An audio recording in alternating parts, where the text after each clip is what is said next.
लोकतंत्र यानी लोगों का शासन। पर क्या भारत जैसे दुनिया के सबसे बड़े लोकतांत्रिक देश में वाकई लोगों का शासन है? लोगों की शासन में भागीदारी केवल 5 सालों में एक बार वोट डालने तक ही सीमित है।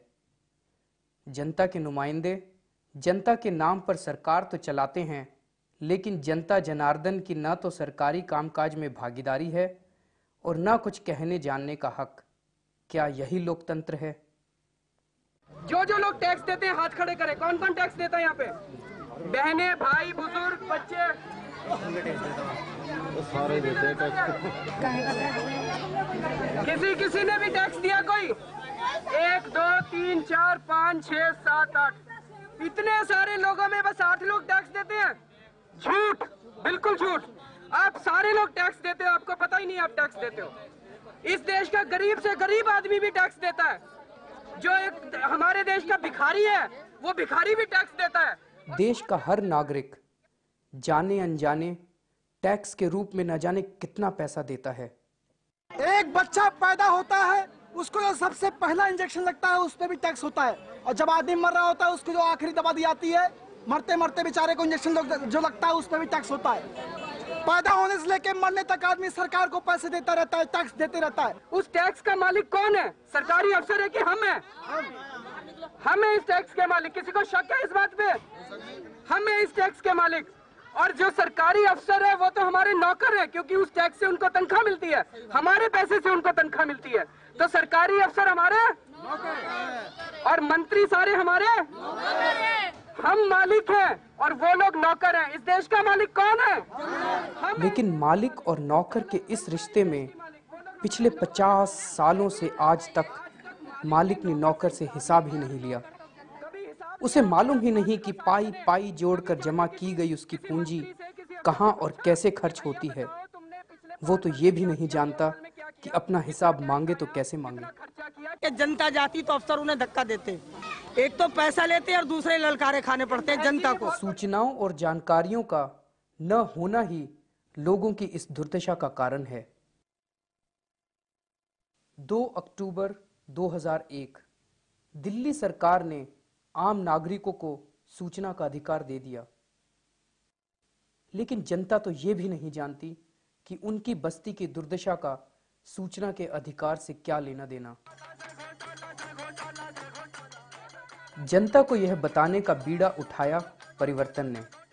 पूर्वी दिल्ली की 2 पुनर्वास बस्तियों सुंदर नगरी और नई सीमापुरी में पिछले 2 सालों में दिल्ली नगर निगम द्वारा विकास कार्यों पर किए गए खर्च का हिसाब मांगा गया। अरे ये भूखे नंगे कराते रोज ही दंगे, देश का लूट के पैसा गधे से हो गए भैंसा, पता गए टेलीफोन सुनी ना डायल टोन, तहलका.com यही है इनका काम। हवाला परिवर्तन के कार्यकर्ता हिसाब लेकर जनता के बीच गए और उन्हें बताया कि उनके क्षेत्र के विकास के नाम पर कागजों में कहां और कितना खर्च हो चुका है। साथियों, आपके ब्लॉक में, आपकी गली में पिछले 2 सालों में जितना भी सरकार की ओर से कामकाज कराया गया है, कितना पैसा लगना था, कितना हकीकतन खर्च किया गया, कितना खा लिया गया और दबा दिया गया, इसके 2 साल के पिछले सरकारी कामकाज के हिसाब किताब के बारे में, आपकी गली के बारे में, आपके पैसे के बारे में बातचीत करनी है। केवल 10 मिनट के लिए पार्क के कोने कोने में इकट्ठा हो रहे हैं। आप लोग का केवल 10 मिनट का वक्त जाया करेंगे। लाल किले की कहानी पर आपसे बातचीत नहीं करनी, ये आपके अपने पैसे का हिसाब किताब है, आपकी गली में हुए काम का हिसाब किताब है। 10 मिनट का समय जरूर दें। हिसाब किताब की गूढ़ बातें लोगों की समझ से परे थी, लेकिन ढोलक और मजीरे लेकर हिसाब बताने के इस अनोखे तरीके ने लोगों को खींचा। अरे चोरों को जेल नहीं, अरे झूठों का है बोलबाला, गांधी तेरे देश में सच्चों का है मुंह काला, गांधी तेरे देश में हर विभाग में है घोटाला, गांधी तेरे देश में आंख में सबकी लग गया जाला, गांधी तेरे देश में अरे नल में मेरे पानी दे, गांधी तेरे देश में अरे पानी दे रे पानी दे, गांधी तेरे देश में। अब परिवर्तन ने लोगों को समझाया कि कागजों में कहाँ क्या लिखा है। सरकार कहती है हमने एल ब्लॉक सुंदर नगरी में 2 साल में 10,96,969 रुपए खर्च किए। किसी ने देखे? साहब और सरकार ने 1 रुपया दिया तो 4 आने लगा, 12 आने खा गए। ये वाला सारा पैसा किसका था? हमारा था। हमारा पैसा था। ये किसका नुकसान हुआ? हमारा। क्या हम लोगों को कुछ करना चाहिए इस बारे में या घर बैठना चाहिए? करना चाहिए। आपका बच्चा बाजार जाता है, 5 रुपए उससे कहीं खो जाते हैं तो हम उसके गाल पे थप्पड़ मारते हैं। हम बाजार में सब्जी खरीदने जाते हैं, 8 रुपए का 1 किलो टमाटर खरीदते हैं, 10 का नोट देते हैं सब्जी वाले को, 2 रुपए छोड़ के नहीं आते। नन नगरी से अपने ब्लॉक तक आते हैं, रिक्शे वाला 5 रुपए मांगता है, हम 4 में बात तय करते हैं, 1 रुपए उससे छोड़ नहीं देते, 1 रुपए उससे ले लेते हैं। ये 2 साल में 10,96,000 रुपया आपका पैसा था, आपकी अपनी मेहनत का पैसा था। सवेरे से शाम तक आप मेहनत करते हो, आप कमाते हो, अपना पेट काटते हो, तब आप टैक्स भरते हो, टैक्स जमा करते हो। ये आपका पैसा था। आप 5 रुपए के लिए बच्चे अपने सबसे प्यारे लाडले को थप्पड़ मार सकते हो। बताओ 10,96,000 के लिए कुछ करना चाहिए कि नहीं करना चाहिए? अपने पैसों की हेरा फेरी की बात सुनकर जनता के अंदर का मालिक जाग उठा। ये कहे ना कि मुंह खोलना चाहिए, मुंह खोलने से अगर नहीं बने ना तो फिर हाथों से काम लो, डंडों से बेलन ले लो, झाड़ू ले लो हाथ में। क्यों नहीं पड़ेगा? सब बोलेंगे तो फर्क पड़ेगा? एक के बोलने थोड़ी पड़ेगा, सारी पब्लिक बोले जम के, जैसा घोटाला हो रहा है यहाँ पे, सब फर्क पड़ेगा सारा। आवाज उठी कि अपने नौकरों यानी सरकारी अफसरों से खुले में सबके सामने खर्च का हिसाब किताब मांगा जाए।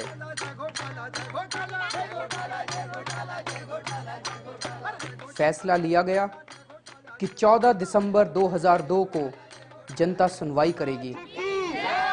भ्रष्टाचार की, पार्क और गलियां खाने वालों की, नाली और नलके खाने वालों की, लेबोरेटरी ब्लॉक खाने वालों की, चारा और यूरिया खाने वालों की, सीमेंट और कंक्रीट खाने वालों की, नालियों की जाली और पार्क की ग्रिल खाने वालों की। जय जय भ्रष्टाचार।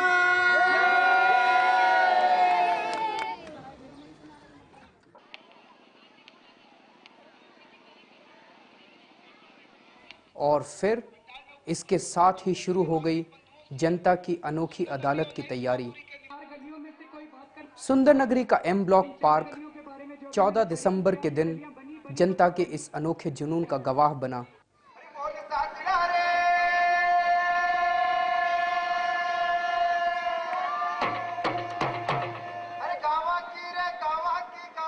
राजस्थान के गांवों में जनसुनवाई कर चुके मजदूर किसान शक्ति संगठन के कई कार्यकर्ताओं ने इस पूरी प्रक्रिया में सक्रिय रूप से भाग लिया।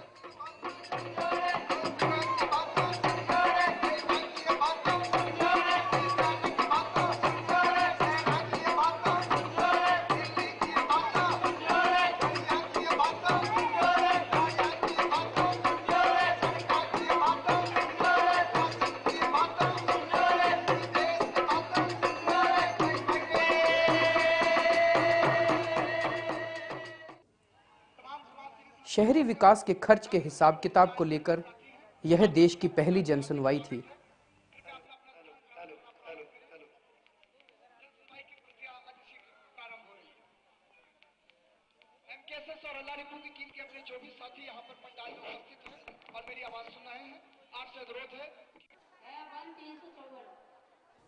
इस जनसुनवाई में 1000 से भी ज्यादा लोग इकट्ठे हुए। इनमें स्थानीय नागरिक, पत्रकार, समाज के गणमान्य लोग और कई दूसरे सामाजिक संगठनों के कार्यकर्ता मौजूद थे। साथ ही स्थानीय अधिकारी, एमएलए और पार्षद भी शामिल हुए।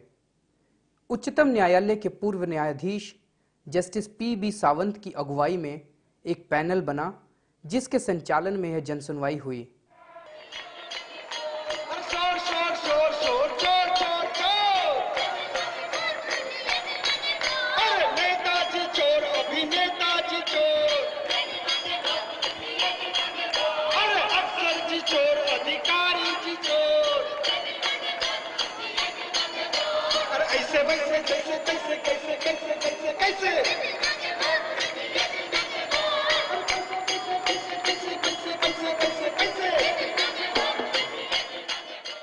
फाइलों के अंदर दबे कई रहस्य सामने आए। इन दोनों गलियों से अगर कोई लोग आए हैं या उसके आसपास से लोग आए हैं, क्या वो आके बताना चाहेंगे कि गली बनी कि नहीं बनी? नालियां तोड़ के दोनों गलियों में, एक गली में दूसरी गली में, दोनों गलियों में क्या नालियां तोड़ के बनाई गई? नहीं नहीं, ऊपर से ईंट रखी हुई है। दोनों में ईंट रखी थी, ईंट रखी दोनों में ईंट रखी हुई है। दोनों में रद्दे लगाए। दोनों तरफ गलियों के क्या लोहे की नई जालियां लगाई गई? नहीं नहीं, केवल कहलवावे नहीं लगी है। इन 4 हैंडपंपों में 1,85,961 रुपए खर्च हुए।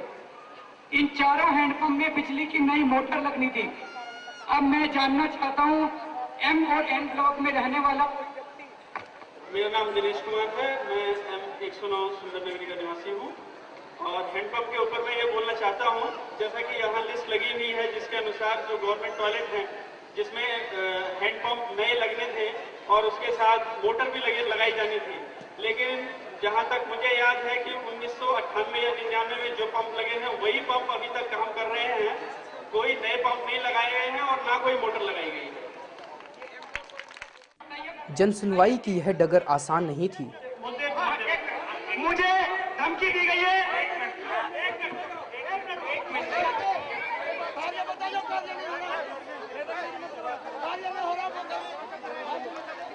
व्यक्तिगत स्वार्थों और राजनीतिक महत्वाकांक्षाओं वाले कुछ लोगों को यह हजम नहीं हुआ।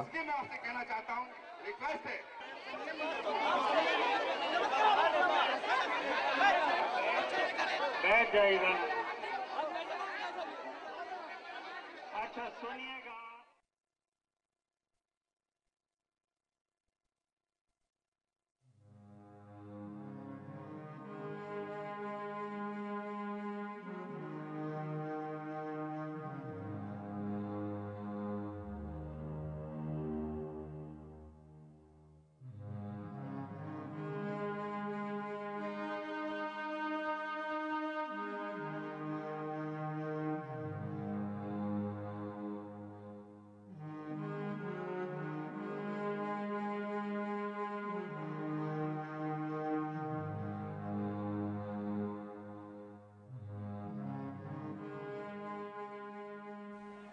और इस तरह दिल्ली की एक बस्ती ने साबित कर दिया कि लोकतंत्र में असली मालिक जनता ही होती है।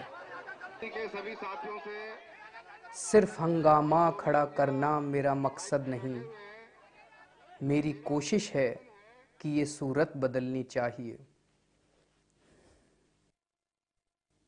पर सवाल अभी बाकी है, सूरत बदले तो कैसे? एक बस्ती, एक गली, एक जिले में कोई एक जनसुनवाई पूरे देश की सूरत नहीं बदल सकती। हर गली, हर मोहल्ले को सरकार से हिसाब मांगना होगा।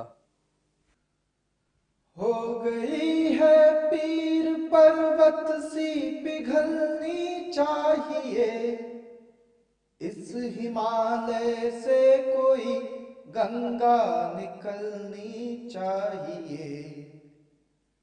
हर गली, हर शहर, हर एक गांव, हर एक मोड़ पर हाथ लहराते हुए हर लाश चलनी चाहिए।